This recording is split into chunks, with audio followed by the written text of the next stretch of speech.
Hello to all my folks in abroad. Kumusta po kayo lahat? Nurse Kaloy po ulit.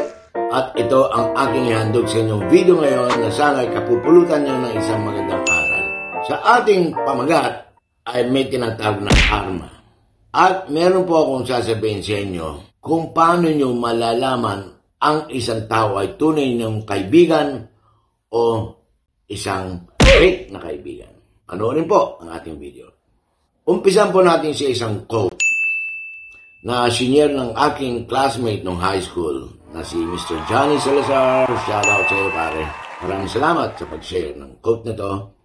At ito nga po makita nyo sa post at sinasabing dahan-dahan sa pagbitaw ng masakit na salita. Dahil ang dila ay walang buto, ngunit kaya niyang wasakin ang damdamin ng tao. Ang aking iahalin tulad po rito, since naging trending at viral itong kasong ito ba'y patungkol kay former President Digong Duterte. Alam naman po natin lahat na siya ay wala ng immunity. Dahil hindi na nga po siya presidente. Pero tulad ng dati, wala pa rin siyang preno sa pananalita. At kanya nga po nasagasaan, nasaktan ang mga tao sa House of Representatives. Dito ay sinabi niya na ang most corrupt na agency ng ating gobyerno ay ang Kongreso. At meron pa siyang grave threat na sinabi na ipapatay na ang isang kongresista. At ito ay si Representative Castro ng teacher. Dahil po dito, sa wala naman na siyang immunity, hindi na siya presidente, kinasuhan po siya. In fact, bigyan na po na siyang sapina at pinasawmon siya this coming December 4 at 11 sa Quezon City Prosecutor's Office para ipagtanggol ang kanyang sarili. At ganun din po si Congressman Castro, doon po sila magbibigyan ng salaysay. Ang aking tinutukoy dito, dahil sa medyo may katabilan ang dila ni former President Rodrigo Duterte, siya ay malalagay sa alanganin. Ganon din po sa isang magkaibigan. Pag meron kayo nasabi na hindi maganda sa inyong kaibigan, siyempre makakasakit po yun. At ipagpatuloy po natin ang kaso ni Duterte ngayon. Nakalimutan niya na siya ay hindi na presidente at wala na siyang immunity. Kaya nga po, ang ating video ay magbibigay ng isang aral na mag-ingat sa inyong bibitawan salita. Dahil ang dila ay walang buto pero nakakasakit po ito ng damdamin. Kaya ang mga tao, ang Kongreso na kanyang kaalyado sa PDP laban ay unti-unting nalalagas. Iniiwanan na po si former President Digong. Yung kanyang PDP laban, mga congressman na kaalyado niya, ay iniiwan na siya. Bakit?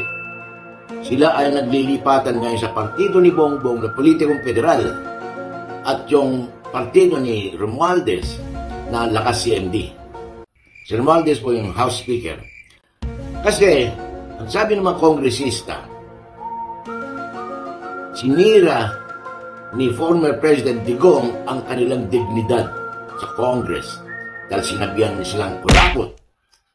Sila ay siyempre nagdamdam. Ulitin ko, dahil sa dila ni former President Digong, matabil. Kaya niya po nasabi yun at may nasaktan siya.